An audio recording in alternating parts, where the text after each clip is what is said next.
On the 20th of January, Donald Trump will be sworn in as the 47th President of the United States. This comes 8 years after his first inauguration, making him the second president to serve 2 non-consecutive terms. The ceremony will take place at the US Capitol building in Washington, D.C., with Elon Musk, Nigel Farage, and Argentine President Javier Milei expected to attend. In 2017, Trump used his inauguration speech to set out a vision of American carnage. Rusted out factories scattered like tombstones across the landscape, and the crime, and the gangs, and the drugs.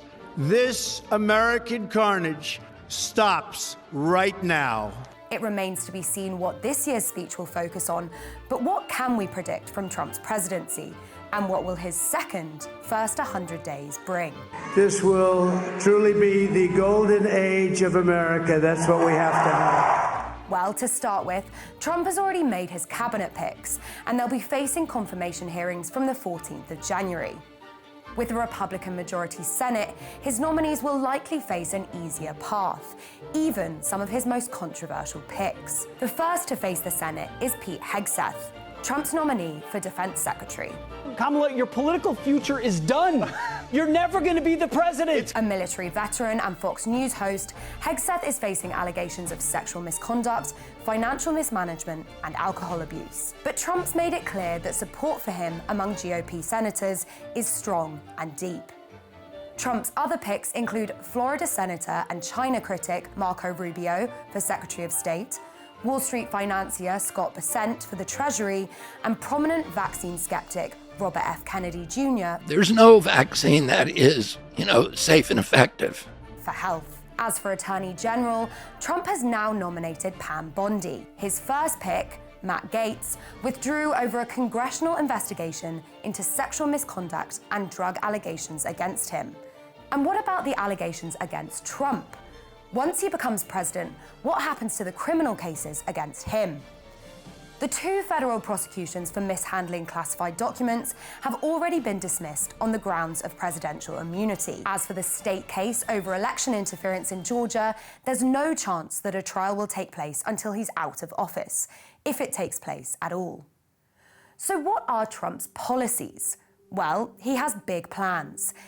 In his first press conference of the year, the president-elect said he wanted to rename the Gulf of Mexico Gulf of America, discussed a possible military seizure of Greenland and the Panama Canal, and suggested he might reverse the upcoming ban on TikTok in the US. The Gulf of America, what a beautiful name. Mexico has to stop allowing millions of people to pour into our country. We need Greenland for national security purposes. The people are going to probably vote for independence or to come into the United States.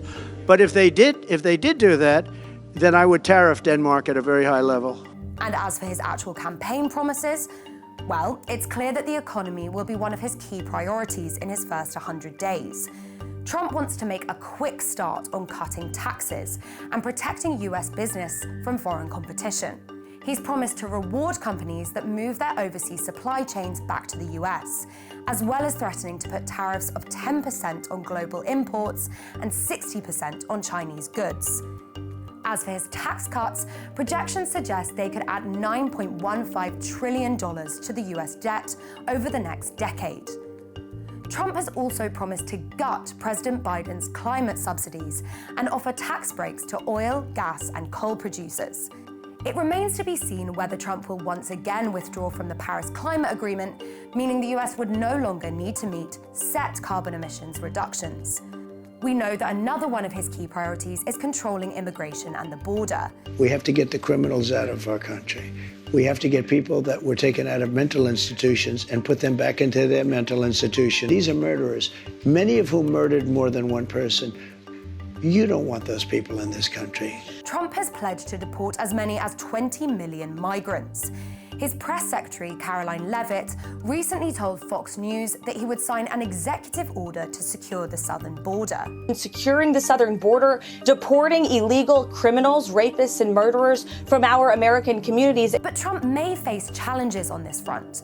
Groups like the American Immigration Council estimate it would cost billions of dollars to implement his deportation plan and could have a drastic impact on the construction, hospitality, and agricultural industries, shrinking the economy by at least 4.2%.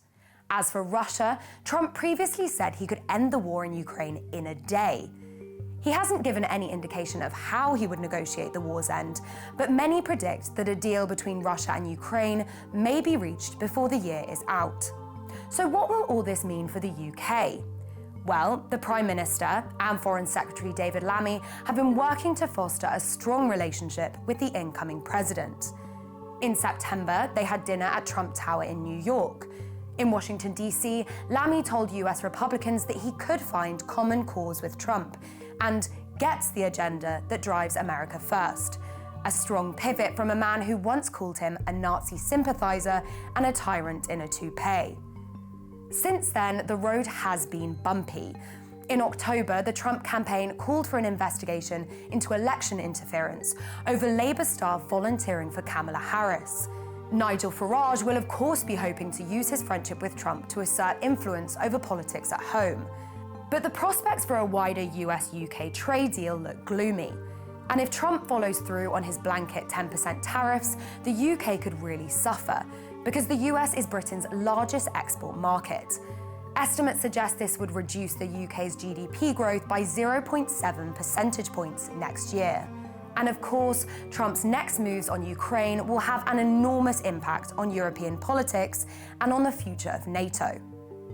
Trump has promised to echo in a golden age for America, with a party remade in his image and what he describes as an unprecedented mandate. With January 20th just around the corner, the world will be holding its breath to find out just exactly what that means.